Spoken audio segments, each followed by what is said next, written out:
हाय दोस्तों।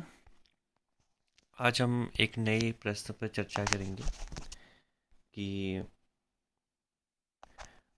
जो बजट अंतिम रूप से स्वीकृत माना जाता है, तो इस पर हम थोड़ा बात करते हैं कि बजट अंतिम रूप से स्वीकृत कब माना जाता है। अधिकतर लोग कहें या कुछ 50-50 मानता हूँ कि अधिक कुछ लोगों ने इसका आंसर किया है अम, राष्ट्रपति, और कई लोगों ने इसका आंसर किया है लोकसभा। तो इस प्रश्न पर थोड़ा सा मैं आगे इसको एक्सप्लेन करता हूँ कि ये प्रश्न क्या कह रहा है।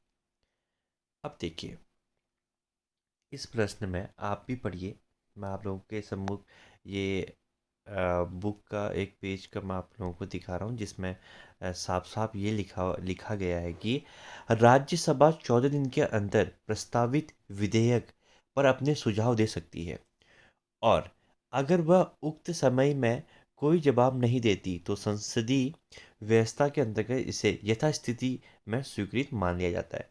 मतलब पहले लोकसभा में प्रस्तुत होने के बाद ये राज्यसभा में जाता है 14 दिन के। अगर 14 दिन के बाद कोई सुझाव नहीं देती तो स्वतः स्वीकृत माना जाता है। उसके बाद क्या स्टेटमेंट वो देखिए। संसद के दोनों सदनों के पास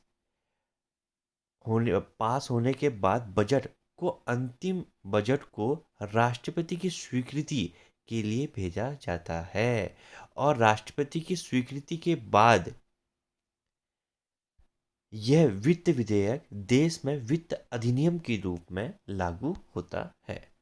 तो यहाँ से आपको यह स्पष्ट हो चुका है कि इस प्रश्न का आंसर, जो प्रश्न हमारे सामने आया था कि बजट को अंतिम रूप से स्वीकृत कब माना जाता है, तो इसके जो ऑप्शन थे हमारे पास कि लोकसभा के पास होने पर, राज्यसभा से पास होने पर, और तीसरा ऑप्शन था कि राष्ट्रपति की स्वीकृति मिलने पर, और चौथा ऑप्शन था इनमें से कोई नहीं। अधिकतर लोगों ने कुछ लोगों ने इसका आंसर किया है लोकसभा लोकसभा, और कुछ लोगों ने इसका आंसर किया है राष्ट्रपति की स्वीकृति।